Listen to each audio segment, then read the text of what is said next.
Do you feel like you took a wrong turn in life? Welcome to Tomorrow's Motivations, where we talk with people who educate, motivate, and captivate you with inspirational stories. Here's Dontrell.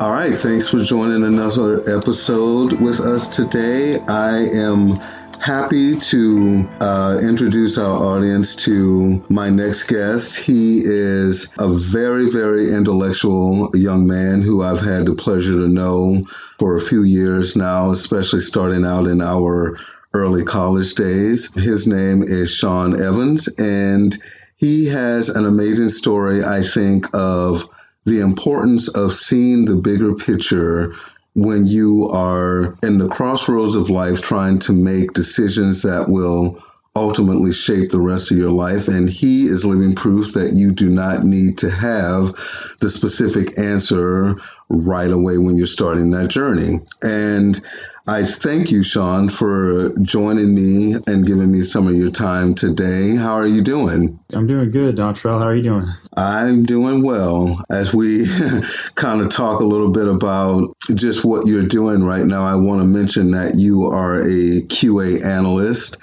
and that you found this path of this career specifically that kind of came to you through some, I guess as the older generation likes to say, growing pains, just kind of figuring things out. And I just wanted to let the audience get to know you a little bit. Tell me a little bit about yourself and your background so that everyone can get to know you a little better. Sure. Well, a little bit about me is I'm married to a wonderful woman. She is super awesome and very driven, and the reason why I have even put any effort into growing up and becoming an adult. I have two little boys. One is 10 months and one is a little over 2 years old, and they are very energetic and they like to get into everything, and they're learning and they're growing, and it's really fun to just watch them grow and to play the role that I play in their lives. It's great to be their dad. We live in Fort Worth.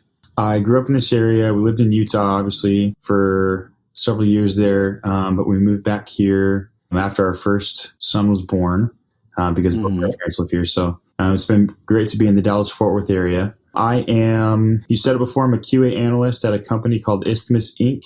in the Dallas-Fort Worth area. Mm-hmm. It's an insurance company, but we're the tech arm. So I work with the developers and the business analysts and the project managers and to produce some pretty high quality products for the customer base of this insurance company. I didn't start out in tech. I started out with you in communications. Yeah, that's right. I didn't end up finishing my college degree. We got married, and I didn't do very well in school after I got married. And so I just started working. I worked for an apartment complex as a groundskeeper. So I was picking up dog poop, and eventually worked my way up to maintenance technician, and then assistant maintenance supervisor, and then maintenance supervisor. So I was the head guy over the maintenance for an apartment community there in Pleasant Grove. Okay. Yeah, I was doing it for a while. I did that for a good 3 years and some change. And I needed a change. I reached a point where I wasn't getting any satisfaction out of the work, and I knew that I needed to do something different, but I didn't know what I could do because my experience in the workforce had been hands-on, kind of blue-collar work. Mm-hmm. And I looked around, and I didn't find hands-on blue-collar jobs that paid really what I was looking for. The jobs that I found that were paying what I wanted to make were in tech. And I didn't think I was smart enough for that. I was like, look, I'm a maintenance guy. I work with my hands. I'm not smart enough to be a developer. I'm not smart enough to be, in a technical role. I've never done that before. And I think I will probably fail at that. And so I put that on the shelf, and I was like, you know what? I'm just going to put a smile on my face, and I'm going to like my job more, and I'm going to go back to work. And, in 10 or 15 years, eventually I'll get promoted to making the kind of money that I'll make, and we'll just make do until then. And so I went back to my job for a few months, and it didn't work. I couldn't just like my job more for the sake of liking my job more. I needed to change, and I knew that I needed to change. And so I got back on the computer looking for, okay, what do I do here? I'm not in college. I don't have my degree. I'm probably not going to go back. What can I do? And I found a software development boot camp. And I was like, okay, well, I mean, I don't know if I'm smart enough for this or not, but whoever I need to become in order to be successful at this, that's who I'm going to become, because this is what I want to do. I'm not who I need to be yet to be successful at it. I'm going to work at becoming the best me so that I can be successful at it. And so I took the plunge and I enrolled in a software development boot camp in the Dallas-Fort Worth area. Went to kind of a lesser known one called Tech Talent South, but I had a very good experience there and I learned a whole lot. My main stack was Ruby on Rails. So I'm in QA now, but originally I went into software development. We worked on some really cool project. I did some really cool stuff, and it was a challenge. It really was. There were some days, I remember this one time I was sitting there in my chair, and I could not concentrate for the life of me, and he was going over some pretty high level, our instructor was going over some pretty high level stuff, and I stood up in class, and I walked out, and I was like, I need a minute. I need a minute right now. We were in this place called the Dallas Entrepreneurship Center. And at the bottom I was on the third floor, and on the first floor, right next door, there was a corner bakery. And so I walked next door and I got a pastry and I got a big Dr. Pepper and I sat there in my chair and I ate my little whatever I had and I drank my big fat Dr. Pepper. And then I slowly walked back towards where we were having class, and I sat outside of our classroom in a chair. And I thought to myself, okay, what are your options here? You either go back to what you were doing before, because that's your only marketable skill, go back to maintenance, which you hate, or march your butt back in this classroom and bang your head against this wall until you've crammed this stuff back in your brain and you learn this principle or this concept. So I was like, nope, can't go back to maintenance. So I opened the door and I walked my happy little butt back to my chair and I sat there and I crammed stuff into my brain until I understood. And at the end of the day, I figured it out and I moved past whatever roadblock was in my way, and it ended up being a really positive experience. And if anything, I mean, I learned a lot about development, but if anything, I learned that I can do hard things. Right. After my boot camp, I waited around for a little bit looking for development jobs, and ultimately I was offered a job in QA, which was a bit of a pivot from what I was looking for. But I interviewed and I liked the guy who was interviewing me, and I liked what I was hearing about the role. And so I took it, and I've been in QA ever since, and I really enjoyed it.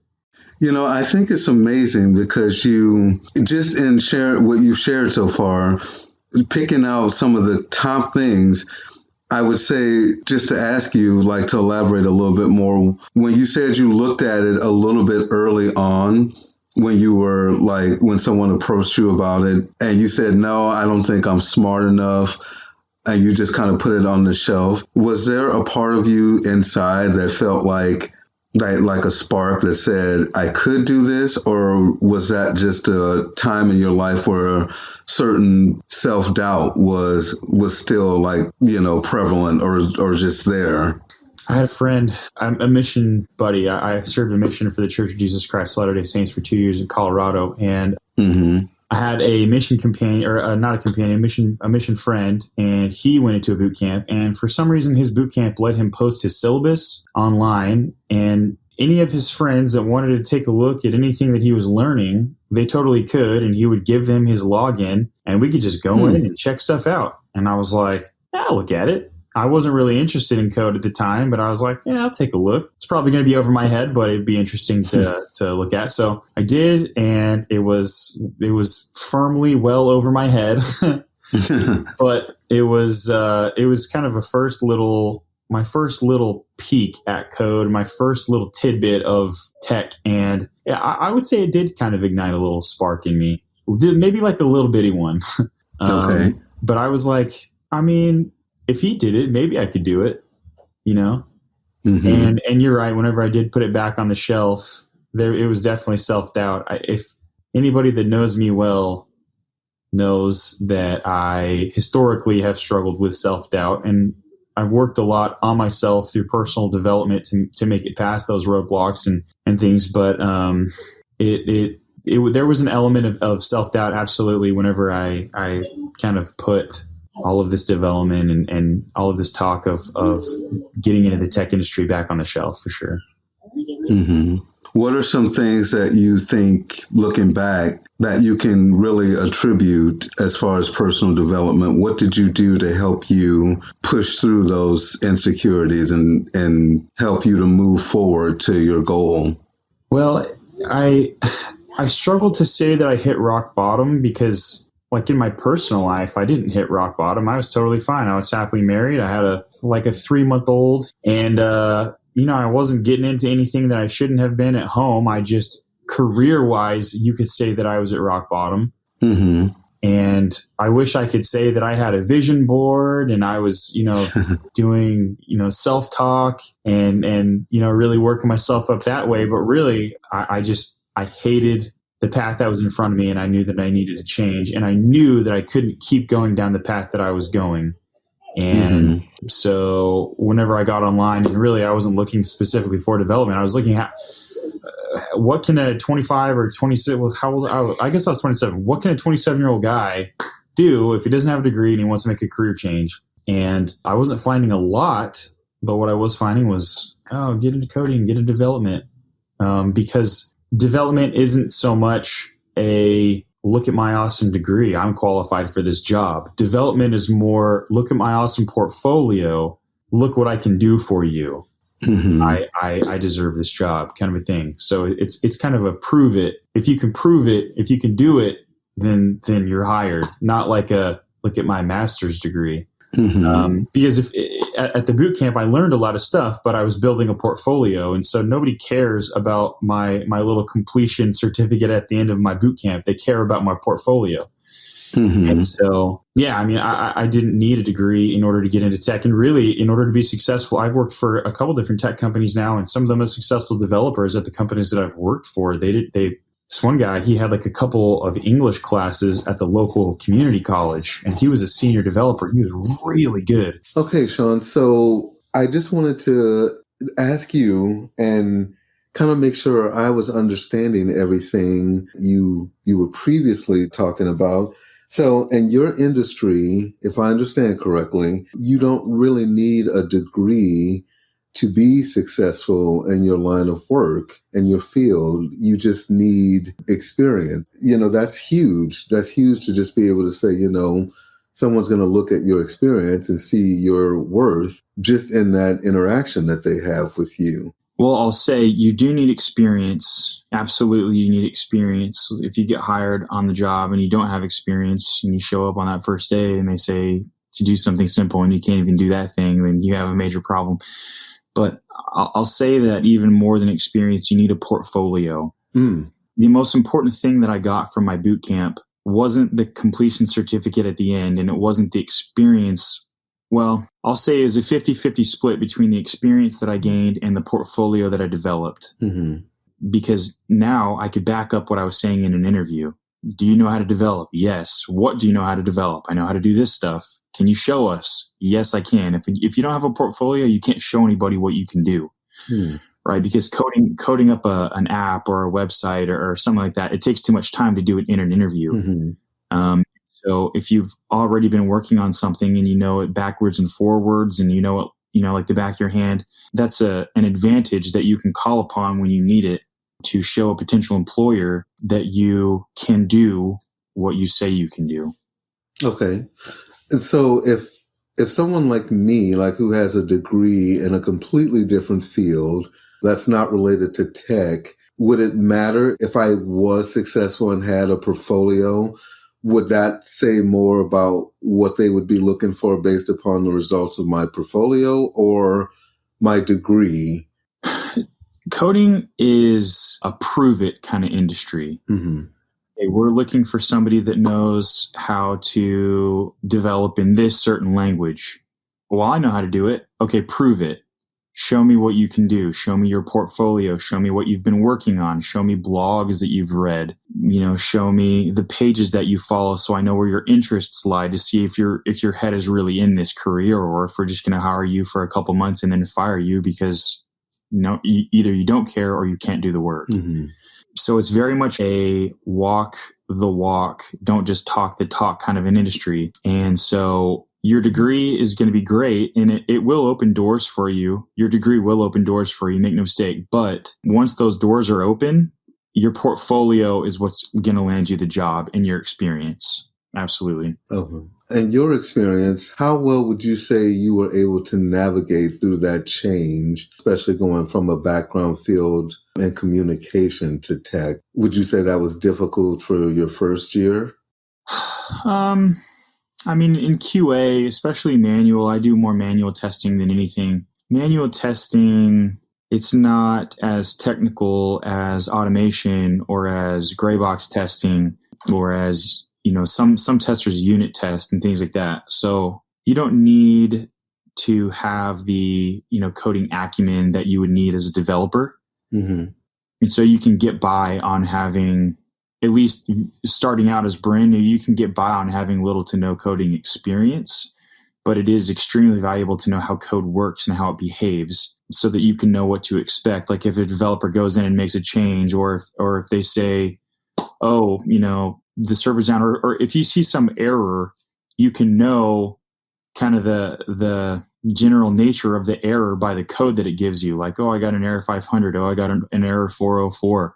Oh, maybe that part of the code wasn't included in the last build, or maybe the server's down, something like that. So there are things that are valuable to know that code can teach you. But in testing, my experience has been a little different. Just the roles that I've had haven't required that I be so technical that I would need to be as a developer.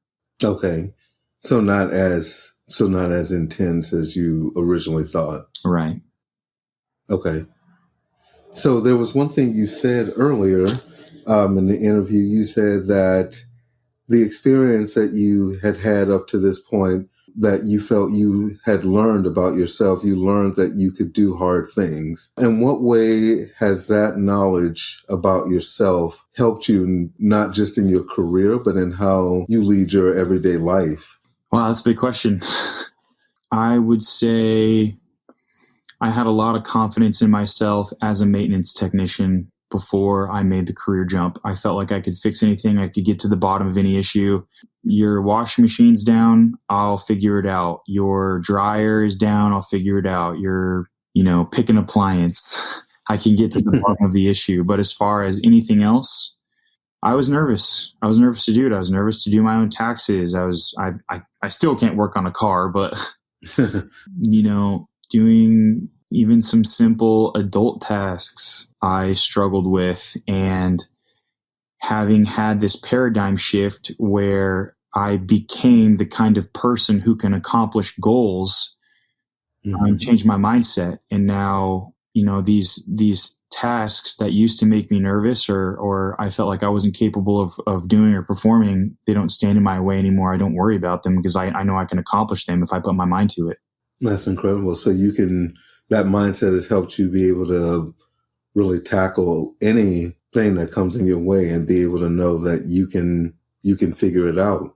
Yeah, absolutely. Something that you and I were talking about before we started recording was that it's not about just having a good attitude. It's not about just being a hard worker or a smart worker. Mm-hmm. It's about becoming the kind of person who achieves goals.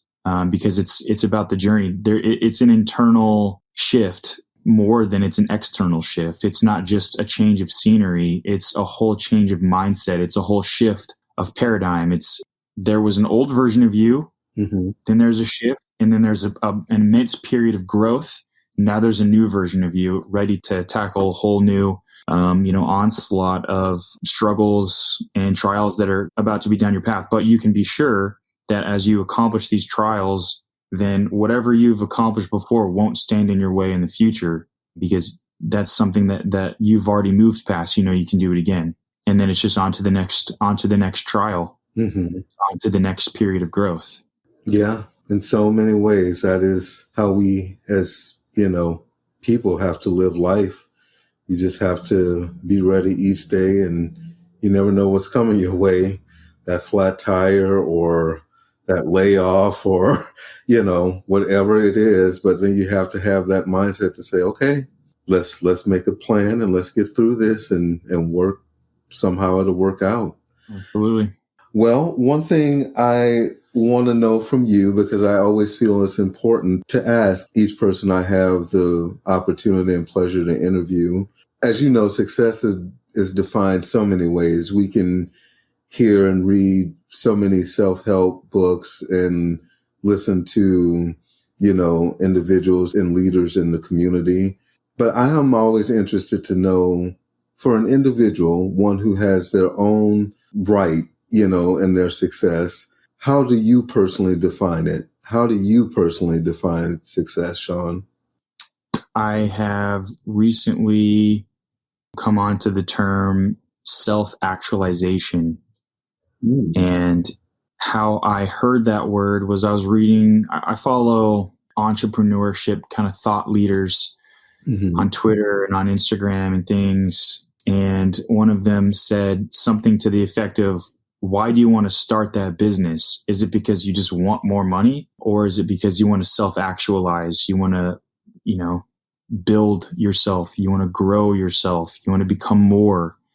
You want to expand your potential. You want to reach your potential. And I think that the Sean Evans from December of 2019 would say that success is about self-actualization. It's about expanding yourself. It's about growing. It's about taking a chance on yourself. If I can say anything about my success, it was that I took a gamble on myself, because I wasn't really into gambling on myself before. My career choice was the safe choice. It was easy to rise through the ranks there because not a whole lot was required of me.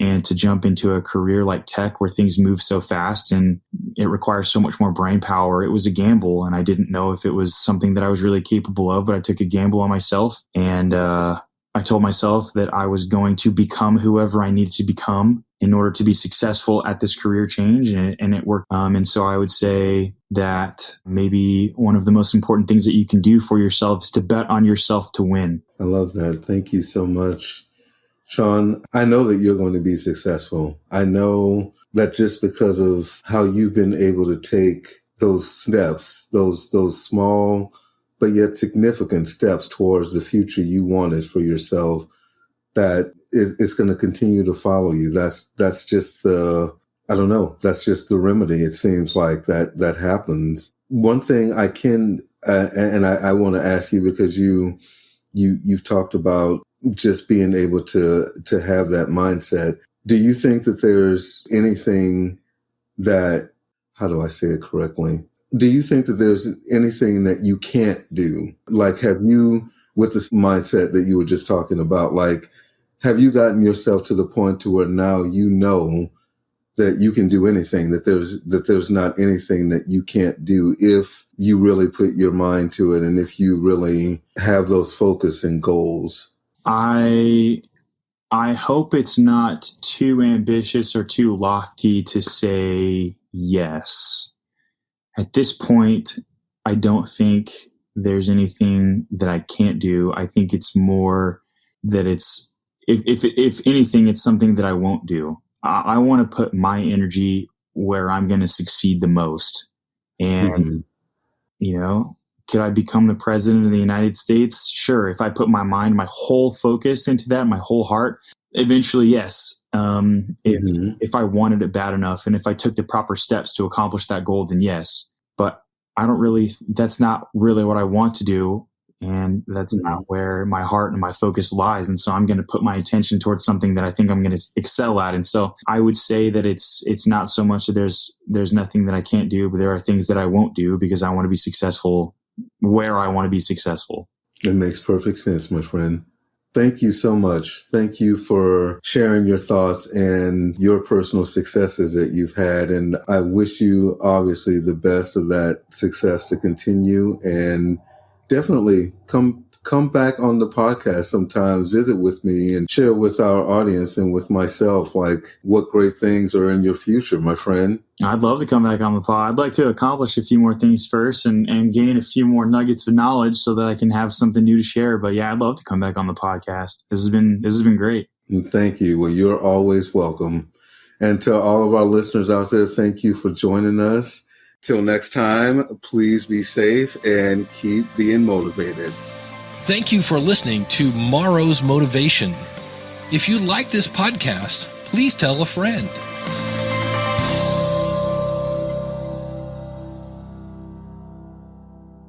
Wow, something is really different on a growler. Really different on a growler. Really different on a growler. Really different.